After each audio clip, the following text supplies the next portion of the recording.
student vouchers. Could you tell us how you came to the change in your thinking on this interesting topic? Yeah.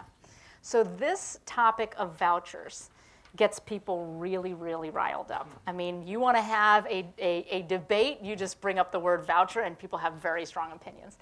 And, I am a Democrat. I have been my entire life since I was in the second grade, and I asked my dad, what's the difference between a Republican and a Democrat? And he said, Democrats care more about, the people that have less, and Republicans want to make more money. And I said, well, I'm a Democrat then, and have been ever since. And so when I got to DC, I had very clear views about what education reform should look like and what it shouldn't look like. And where I drew a very bright line was around vouchers, because in the Democratic Party we think vouchers are bad because you're taking money away from the schools that need it the most, and you're only helping a few kids, and what about the rest of the kids? All that stuff, I bought into it.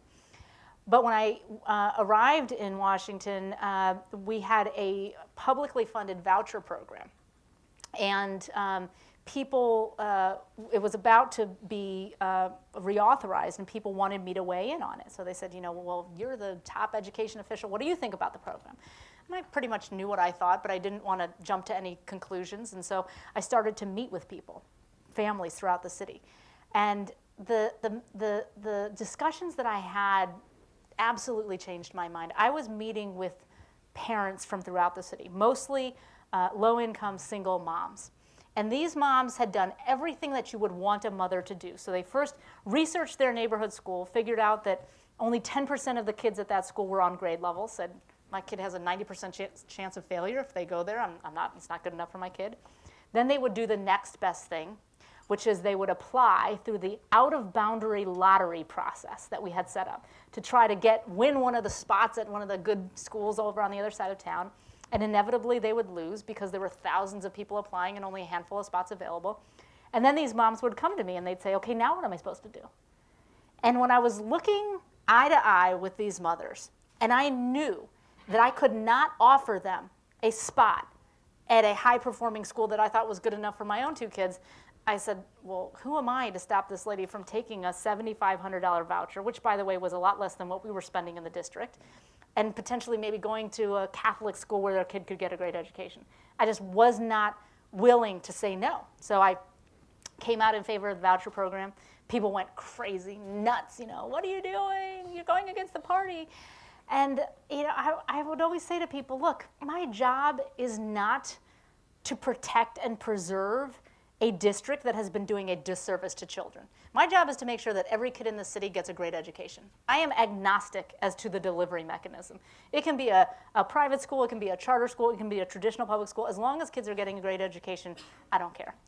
And so I've tried to bring a lot of my Democratic friends along with me on this issue. And I was talking to a friend of mine who's a public school teacher the other day, and she, I said, I laid the whole argument out. She looks at me and she goes, yeah, no. I'm not buying it. And I said, okay, let me try one last thing. I said, did you watch the movie Waiting for Superman?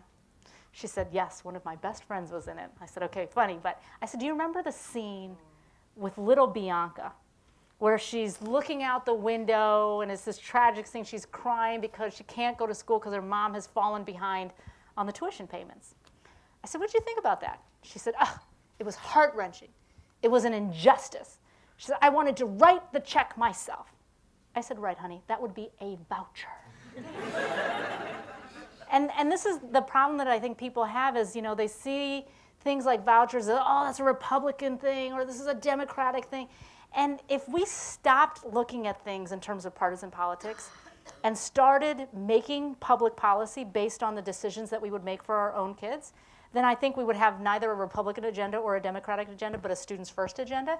And I think that would put our country on a wildly different trajectory moving forward.